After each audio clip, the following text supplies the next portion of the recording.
बे समाव मोनसे बिग ब्रेकिं निउज अदालगुरि जिल्लानि सिङाव थानाय सफानगाव ओनसोलाव हाग्रानि मोसौ मैथेंनि उदखार गोबां सुबुंफोरा मोसौ मैथेंनि उदखाराव गाज्रि जखम जानांबाय भुटान हादोरनिफ्राय फैनानै उदखारिनि महर लादों दासिम साब्रै सुबुंखौ गाज्रि रोखोमैनो जोखोम खालामबाय बिदिनो सासे आइजोआ देहा फाहामसालियाव जिउनि थांनाय थैनायजों जुजिनांनानै दं होननानै मिथिनो मोन्दों नाथाय हाग्रा बिफान रैखाथि हान्जाया खौरां होनायाव गोबाव जानायनि जाहोनाव बे जाथाया जानो मोनबाय होनना ओनसोलनि रायजोफोरा सावरायो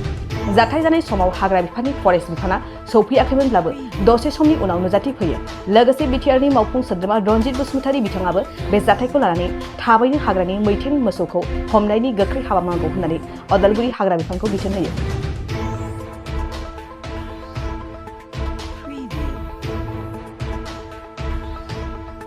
बे समाव मोनसे बिग ब्रेकिं निउज अदालगुरि जिल्लानि सिङाव थानाय सफानगाव ओनसोलाव हाग्रानि मोसौ मैथेंनि उदखार गोबां सुबुंफोरा मोसौ मैथेंनि उदखाराव गाज्रि जखम जानांबाय भुटान हादोरनिफ्राय फैनानै उदखारिनि महर लादों दासिम साब्रै सुबुंखौ गाज्रि रोखोमैनो जोखोम खालामबाय बिदिनो सासे आइजोआ देहा फाहामसालियाव जिउनि थांनाय थैनायजों जुजिनांनानै दं होननानै मिथिनो मोन्दों नाथाय हाग्रा बिफान रैखाथि हान्जाया खौरां होनायाव गोबाव जानायनि जाहोनाव बे जाथाया जानो मोनबाय होनना ओनसोलनि रायजोफोरा सावरायो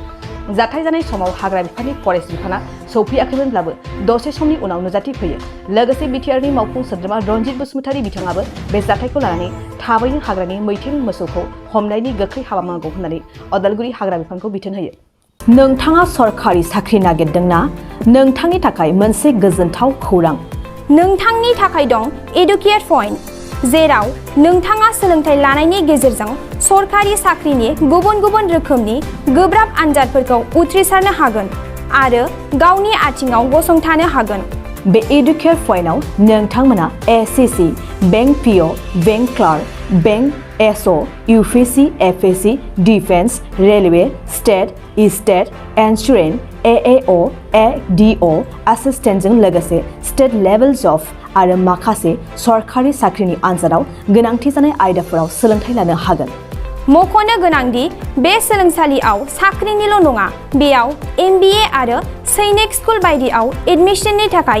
एन्ट्रेन्स होनो थाखायबो सोलोंथाइ लानो हागोन बे सोलोंसालियाव गाहाम थाखो खथानि सुबिदा दं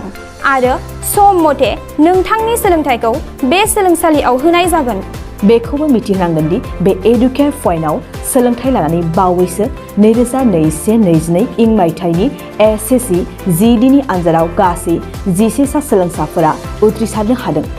बारा नङा गासै 15,000 रांजोंनो नोंथाङा बे सोलोंसालियाव 6 दानसिम सोलोंथाइखौ लानो हागोन बे सोलोंसालिया क'क्राझार बरपेटा रड गवालपारा आरो बङाइगावआवबो दं क'क्राझाराव सोलोंथाइ लानो गोसो गुदुं जानाय सुबुंफोरा 70020261333 9101 536360 70020261333 9101536360